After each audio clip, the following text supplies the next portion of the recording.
Thank you so much दादा। Okay, so everyone, दादा ने सभी ब्रीफ में बता दिया कि एग्जैक्टली चिकोरी हो क्या सकता है। बस थोड़ा एड ऑन करना चाहूंगी, मैं आपके सामने एक एक पिक्चर प्रेजेंट करना चाहूंगी जिसमें एक आप चिकोरी पर्सनालिटी को देख सकते हैं। देखिए, चिकोरी पर्सन क्या है? She is the most selfish. अपने आप से प्यार करना, पजेसिव होना भी सबसे बड़ा चिकोरी। मैनिपुलेटिव होना, अपनी बात निकलवाने के लिए किसी भी हद तक जाना। अगर अपनी बात और अपने वे से नहीं हुई तो वो विंडिक्टिव भी हो सकता है, वो सेल्फ डिस्ट्रक्टिव भी हो सकता है, वो किसी भी हद तक जाके दूसरों को नुकसान भी कर सकता है। तो just imagine one lady, 45 years की एक लेडी है। बहुत सारी फीमेल या फिर आपकी मॉम का भी कैरेक्टर रहा हो ये। 45 इयर्स की फीमेल है, वो प्री मेनोपोजल स्टेट में है, उसके इमोशंस और उसके हार्मोन्स काफी हाइट पे है। वो फीमेल के घर में एक अपना हस्बैंड है, एक 28 साल की लड़की है, 30 साल का लड़का है, ये चारों की फैमिली है। वो फीमेल ने अपने घर को पूरी तरह से अपने कंट्रोल में रखा है। अपने हस्बैंड को क्या करना है, कितना बोलना है, किसके साथ बिहेव करना है, दोनों बच्चों को कौन सी स्कूल में जाना है, कैसे कपड़े पहनने हैं, कौन सी एक्टिविटीज में पार्ट लेना है, कौन सी जगह पे जाना है, करियर चूज करना है।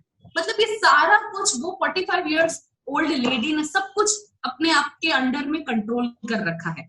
उसकी बेटी 28 इयर्स की हो चुकी है, लेकिन वो उसकी शादी नहीं करा रहे हैं बिकॉज बेटी एक बहुत बड़े फर्म, बहुत बड़ी कंपनी में एक एग्जीक्यूटिव, मार्केटिंग एग्जीक्यूटिव है, बहुत अच्छा अर्न कर रही है, घर में बहुत सारे पैसे आ रहे हैं। तो शी इज दैट सेल्फिश कि घर में पैसे आने की वजह से वो उसकी शादी किसी और से नहीं कर रही है, वो अपनी लड़की को हमेशा अपने पास रखना चाहती है। रही बात उसकी बेटे की, उसकी बेटे की लाइफ उसने टोटली कंट्रोल कर रखी है, लेकिन बेटे को है किसी और से शादी करनी है जिसके लिए ये लेडी मान नहीं रही है। एंड समहाउ उसके लड़के ने उसकी अगेंस्ट जाके शादी कर ली। तो अभी चिकोरी पर्सन क्या करेगा? बहुत ट्राई किया उसने, वो चीज ना हो, लेकिन वो हो गई, तो अभी क्या करेगी? वो उसकी लाइफ मिजरेबल बना देगी। तो this is how chicory is. अगर उसके लड़के और उसको बहू को कहीं पे बाहर जाना है, जस्ट इमेजिन अ सिचुएशन, कहीं पे बाहर जाना है, तो वो लेडी आके क्या करेगी? अच्छा, तुम लोगों को बाहर जाना है? एक पर मुझे तो वैष्णो देवी घूमने जाना है। तो लड़का बोलेगा कि मम्मी कोई बात नहीं, हम किसी और दिन घूम के आएंगे। तो अभी सेल्फ पिटिंग चालू होगा उसका, क्योंकि उसको उसकी मां बनवानी है और समहाउ उसको उसका कंट्रोल जताना है कि इस घर में बॉस कौन है, उसकी बहू को, उसके बेटे को। वो बताएगी कि हाँ हाँ, अभी बूढ़ी माँ का ख्याल कौन रखे, अभी हमारे तो कोई उम्र ही नहीं हो गई, तुमको इतना पाल पोस के बड़ा किया, कभी हमने अपने सपने ही नहीं पूरे किए। तो लड़का समझ रहा है कि क्या चल रहा है। सेल्फ पिटिंग नहीं चालू, नहीं काम किया, तो अभी मैनिपुलेशन स्टार्ट होगा। मैनिपुलेशन कैसे? वो रोना धोना करेगी, एक्टिंग करेगी एकदम से। हाँ बेटा, अभी तो हमारी क्या जिंदगी ही है, आप लोग खुश रहो, कोई बात नहीं, ये वो रोना धोना शुरू, एकदम टोटली टिपिकल सास। उसके बेटे को फिर भी पता है कि उसकी मदर क्या कर रही है। मैनिपुलेशन नहीं चला, इमोशनल ब्लैकमेल भी नहीं चला, तो अभी वो क्या करेगी? डिसीज पिंच करने लगेगी। अरे बेटा, मेरे मेरे चेस्ट में बहुत ज्यादा पेन हो रहा है, मेरे से सांस नहीं लिया जा रहा है। तो वो उसके बेटे को पता चल रहा है कि क्या मेलोड्रामा चल रहा है। चिकोरी पर्सन अपनी बात मनवाने के लिए मैनिपुलेट कर सकता है, सेल्फ इमोशनली ब्लैकमेल कर सकता है, इवन डिसीज, झूठा डिसीज भी फिंच कर सकता है। बेटा, मुझे बहुत ज्यादा चेस्ट पेन हो रही है, मेरे से सांस नहीं लिया जा रहा। तो बेटा बोल रहा है कि मम्मी, आपको चेस्ट पेन है ना, तो आपका हाथ अपने कमर पे क्यों है? मतलब this is all about chicory. वो अपनी बात मनवाने के लिए कुछ भी ड्रामा कर सकती है। सेम लेडी आप इमेजिन करो, किसी की शादी में जा रहे हैं, वो लेडी बड़ी है, उसको ये है कि सब लोग उसके पूछ के करे शादी में क्या करना है क्या नहीं। अगर उसके अकॉर्डिंग शादी नहीं हुई, उसके अकॉर्डिंग लोगों ने बात उसकी नहीं मानी, तो वो क्या करेगी? उसको क्रिटिसाइज करेगी, चार बातें सुनाएगी।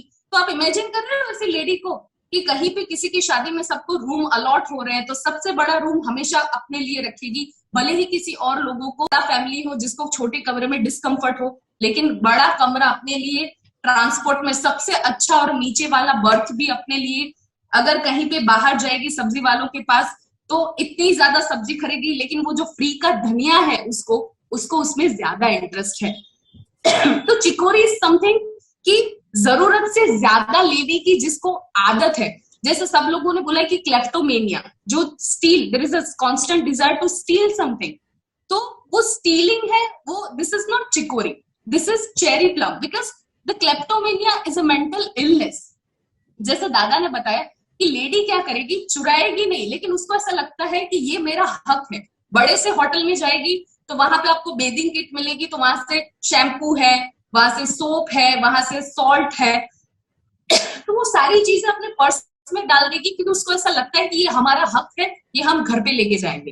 तो दिस इज की जरूरत से ज्यादा अगर यंगस्टर्स में है, किसी से प्यार हो गया, वो बोल रहे कि ये इंसान मेरा ही है और मेरे अलावा किसी के और का मैं नहीं होने दूंगा, तो दिस इज द पॉसेसिवनेस। अगर वो उसका नहीं हुआ तो there is a self destructive, खुद कुछ कर लेगा या तो सामने वाले को कुछ कर लेगा, वो उसकी प्रॉब्लम है। अगर छोटे बच्चों में बहुत ज्यादा चिकोरी, छोटा बच्चा है जो अपनी मम्मी से क्लिंगी रहता है, हमेशा उसके ही चिपक के रहता है, कहीं पे नीचे नहीं उतरता, किसी के पास जाएगा नहीं, अपनी बात मनवाने के लिए जिद करेगा, रोने लगेगा। लास्ट सेशन में किसी ने बोला था कि अगर कोई बच्चा अपने माँ बाप की हालत ना समझते हुए बहुत ज्यादा डिमांड करे चीजों की, तो उसको क्या दे सकते हैं, उसको चेरी नहीं, उसको चिकोरी दे सकते हैं, बिकॉज ज्यादा चीजें लेने की आदत, सामने वालों का कंफर्ट नहीं देखना।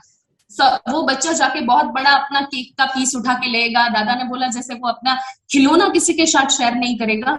तो चिकोरी पर्सन, जैसे दादा ने बोला कि बचपन से ही ऐसा होता है, उसके पीछे का ये बैकग्राउंड है, उसकी कोई गलती नहीं है, क्योंकि चिकोरी पर्सन जब छोटा होता है ना, तब उसको ज्यादा प्यार नहीं मिला होता है, अपने सिबलिंग से ज्यादा कंपैरिजन करते हैं, लुक के मामले में, एकेडमिक्स के मामले में, या तो मदर की डेथ हो गई, फादर ने किसी और से शादी कर ली और वो बच्चा अकेला रह गया, फिजिकली या मेंटली अब्यूज किया गया हो, तो ऐसे बच्चे बड़े होके ऐसे ही सेल्फ सेंटर्ड बनते हैं, ऐसे ही दूसरों को सब अपने पास रखना चाहते हैं। There is a fear of being alone, fear of being abandoned. Chicory में अकेले रहना उसका डर है, क्योंकि उसके साथ ऐसा हो चुका है। तो this is all about chicory. Now I invite doctor Satyajit, please welcome sir. Thank you so much doctor Sonal.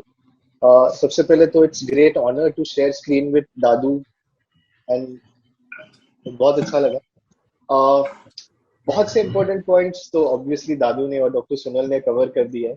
जैसे दादू ने कहा शुरुआत में, सेल्फिश, पोजेसिव, जरूरत से ज्यादा possessive, my mom is only mine, वो सिबलिंग शेयर करेगा, सिबलिंग जेलसी, बाद में आप उसके साथ में हॉली भी सोच सकते हो because of that jealousy, and मेरी गर्लफ्रेंड सिर्फ मेरी है। डॉक्टर सोनल ने फिर किसी भी हद तक जा सकता है, वो जो एग्जाम्पल दिया उसको भी मैं एलैबोरेट करता हूँ। फीलिंग सिकनेस बहुत अच्छा हैं उसको बैलेंस करने की, और अगर आप चाहे देखना, अगर वो एकदम एक्टिव स्टेट में है तो आप उसको 1 मंथ तक दे सकते हैं, और फिर वेट एंड वॉच कीजिए कि उसके बिहेवियर में कितना चेंज आता है। तो ऐसा कोई फिक्स टाइमिंग नहीं है, फिक्स डोज नहीं है कि कौन सी पर्सनालिटी को पॉजिटिव से नेगेटिव किया जाए। हाँ, उसके अंदर जो टर्मोइल है, जो इम्बैलेंस है, वो डेफिनेटली ठीक हो सकता है, लेकिन उसमें टाइम लग सकता है। दैट डिपेंड्स कि वो पर्सन का चिकोरी स्टेट कितना है, कितनी हद तक वो पर्सन, उसका बिहेवियर। सिंपल सी मैडम, सिंपल सा देखो कि एक्यूट है, 1 आध साल से है, तो 1 मंथ में आपको रिजल्ट मिलना स्टार्ट हो जाएगा। बस 6-7 साल पुराना है तो जितने साल उतने मंथ आपको लग सकते हैं।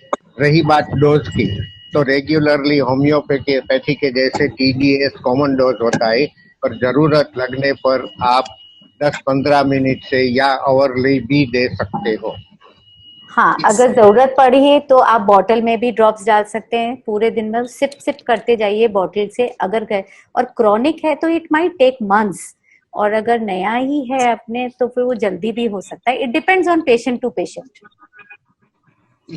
ओके, सो मैडम ऑलमोस्ट सारे क्वेश्चन के आंसर आप सभी ने बहुत अच्छी तरह दिए हैं, hopefully. Thank you so much doctor Satyajit, आपका इतना अच्छा पर्सपेक्टिव हमारे सामने रखने के लिए we are very much grateful. Thank you so much sir. और thank you so much doctor Vipin Kakkar, आपने ये सीरीज इवेंट करने के लिए। मैडम सबको बोल दीजिए जिसको पार्ट लेना है वो अपना छोटा सा जैसे आज डॉक्टर सत्यजीत सर हमारे बीच में आए, हमें ब्लैक फ्लावर का टोटली अलग ही पर्सपेक्टिव जानने को मिला। तो आई रिक्वेस्ट एवरीवन कि अगर किसी को बैक फ्लावर जो बहुत टाइम से प्रैक्टिस कर रहे हैं और उन्हें एज अ गेस्ट स्पीकर हमारे नेक्स्ट दादा क्लेमेटिस है आई गेस, तो अगर हमारे नेक्स्ट सेशन में वो चाहते हैं कि अपना पर्सपेक्टिव भी हमारे सामने रखें, तो प्लीज आप अपना शॉर्ट वीडियो हमें किसी भी तीनों एडमिन को भेज सकते हैं ताकि हम आपको नेक्स्ट सेशन में इनवाइट कर सके। और दूसरा, आप सभी को मैं रिक्वेस्ट करूंगी कि आप अपने फीडबैक्स दें कि आपको सेशन कैसा लगा, आप नेक्स्ट सेशन के बारे में क्या सोचते हैं, आपको रेगुलर अपडेट्स मिलनी चाहिए कि नहीं। So thank you so much everyone, thank you so much for coming. Madam थोड़ा बीच में बोलना चाहूंगा, आप अपना वीडियो भेजो, आपको कौन सी रेमेडी देनी है, क्लेमेटिस ही नहीं, कौन सी रेमेडी देनी है वो हम डिसाइड करेंगे, क्योंकि नेक्स्ट संडे कौन है वो मुझे भी देखना पड़ेगा ना, ठीक है? यस दादा। हाँ जी, ओके, जाते जाते थैंक यू सो मच। हाँ जी सर बोलिए। मैं सबसे अपील करना चाहता हूँ कि हर एक सेशन अटेंड करने का ट्राई कीजिए। सिर्फ उन्हीं ही नहीं बेनिफिट होगा जो बैचलर्स से अपना नए अवगत हो रहे हैं, नया परिचय करा रहे हैं। सिर्फ उन्हीं के लिए बेनिफिशियल नहीं है, जो ऑलरेडी प्रैक्टिस कर रहे हैं बैचलर रेमेडीज, जो परिचित है बैचलर थेरेपी से, उन्हें भी काफी कुछ सीखने को मिलेगा। क्योंकि दादू जैसे पर्सन है, डॉक्टर सोनल जैसे, डॉक्टर संघवी जैसे पर्सन है, we are life time student, हमें एक दूसरे से कुछ ना कुछ सीखना ही है। और जिस दिन हमने सीखना बंद कर दिया ना, समझ लो अपने अंदर का थेरापिस्ट मर गया। एग्जैक्टली। चलिए, आपकी मॉडेस्टी है। बिल्कुल। And thank you so much sir, आपके साथ प्लेटफॉर्म शेयर करने वाला। Thank you doctor Satyajit. Thank you everyone. Okay, please अपने रिव्यू शेयर कीजिए और इनकी रिकॉर्डिंग जैसे ही डॉक्टर ऋतु हमें भेजेगी आपको मिलेगी, तो उसके लिए भी प्लीज हमें टेक्स्ट कीजिए। Thank you. इम्पेटियंस मत होना, रिकॉर्डिंग मत करना, आ जाएगी। Okay, thank you everyone. Bye.